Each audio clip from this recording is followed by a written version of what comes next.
Second lecture का most important part आपका ये रहेगा। पहली बात तो आपको पता होना चाहिए कि आपका जो लैरिंग्स है, लैरिंग्स नहीं, आपका जो फेरिंग्स है, जो दोनों कॉमन पाथवे होता है फूड का एंड एयर का, ठीक है। एंड आपका जो लैरिंग्स है वो 9 कार्टिलेज का बना हुआ होता है, जिसमें से एक कार्टिलेज होता है एपिग्लॉटिस, ठीक है, जो कि ग्लॉटिस को कवर करता है, जिससे कि फूड ना चला जाए ट्रैकिया में, ठीक है, इंपॉर्टेंट।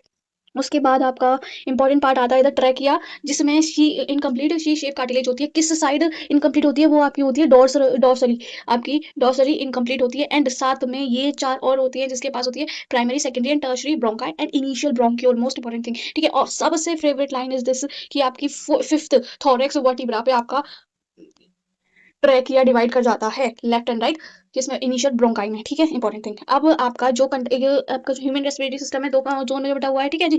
जिसमें जो कंडक्टिंग जोन होता है वो कहाँ से होता है, एक्सटर्नल नोस्ट्रल से लेके आपका टर्मिनल ब्रोंकाई तक, बिल्कुल याद रखना है, ठीक है, भूलना नहीं है, ये चीज याद रखो, फंक्शन भी पता होनी चाहिए। और आपका जो एक्सचेंज या फिर हम कह रहे रेस्पिरेटरी जोन आपका सिंपली कौन से होता है, respiratory bronchi, alveolar duct and alveoli, बस इतना ही। एंड आपको पता होना चाहिए लंग्स के बारे में, एक ही एनसीईआरटी की लाइन। एंड कौन सी मेम्ब्रेन होती है इसमें, और कैसी होती है, डबल होती है एंड प्लूरा होती है। आउटर वाली होती है फ्राइटल एंड बाहर वाली, अंदर वाली होती है इनविसरल, ठीक है। एक कार्डिक नॉच भी होता है इधर, ठीक है, ये पता होना चाहिए आपको, लेफ्ट साइड होता है, ठीक है जी, ठीक है, ठीक है, ठीक है। और हाँ, प्लूरल फ्लूइड के बारे में पता होना चाहिए, जो कि आपको प्लूरल फ्लूइड वो कम करता है फ्रिक्शन, बस काम खत्म। और ये चीज याद रखना कि आपका थोरेसिक चैम्बर डोर्सली किससे बनता है, वेंट्रली किससे बनता है, लेटरली और लो, ये चीज आपको पता होनी चाहिए, ठीक है, इंपॉर्टेंट चीज थी, बता दी, थैंक यू।